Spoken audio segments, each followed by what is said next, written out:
Already ఇప్పటి వరకు ఎంతమంది ఇంట్రెస్ట్ చూపిస్తున్నారండి ఇక్కడ జాయిన్ అవ్వడానికి యూనివర్సిటీలో? సో బిఐ ఇంటర్నేషనల్ యూనివర్సిటీకి వచ్చేసి ఆంధ్రప్రదేశ్ తెలంగాణ నుంచి మన తెలుగు పిల్లలు మాత్రమే అట్లీస్ట్ ఒక 50 to 60 స్టూడెంట్స్ కంపల్సరీగా ఎన్రోల్ అయ్యే అవకాశం ఉంది. ఎప్పటికీ ఆల్మోస్ట్ ఎండింగ్లో ఉంది రిక్రూట్మెంట్ కూడా.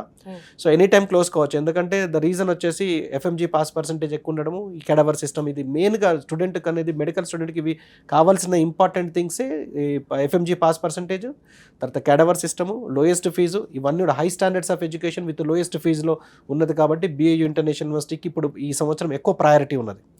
దాంతోపాటు బిఐయు ఇంటర్నేషనల్ యూనివర్సిటీలో ఇంకొక స్పెషాలిటీ ఏంటంటే స్టూడెంట్ కెన్ చూజ్, అంటే అటు ఎఫ్ఎంజీ ఇండియాలో ఎఫ్ఎంజీ రాసి ఇక్కడ ప్రాక్టీస్ కానీ పీజీ కానీ చేయడానికి ఇది సెలెక్ట్ చేసుకోవచ్చు. లేదా వీళ్ళు యుఎస్ ఇంటిగ్రేటెడ్ ప్రోగ్రామ్ చూస్ చేసుకొని యూఎస్లో ఒకవేళ ప్రాక్టీస్ కానీ పీజీ కానీ చేయాలంటే కూడా ఆ సిస్టమ్ కూడా యుఎస్ కరికులం కూడా వీళ్ళు చూస్ చేసుకోవచ్చు. సో ఇంటిగ్రేటెడ్ కరికులం ఆప్షన్స్ ఉన్నాయి, ఏదైనా చూస్ చేసుకోవచ్చు. సో ఆప్షన్ ఉన్నది. దానికి సంబంధించిన ఎఫ్ఎంజీ క్లాసెస్ కావచ్చు, మన ఎఫ్ఎంజీ క్లాసెస్ కావచ్చు, యుఎస్ఎంఈ క్లాసెస్ కావచ్చు, ఈ BI international university faculty, international faculty, Indian faculty teach చేస్తున్నారు.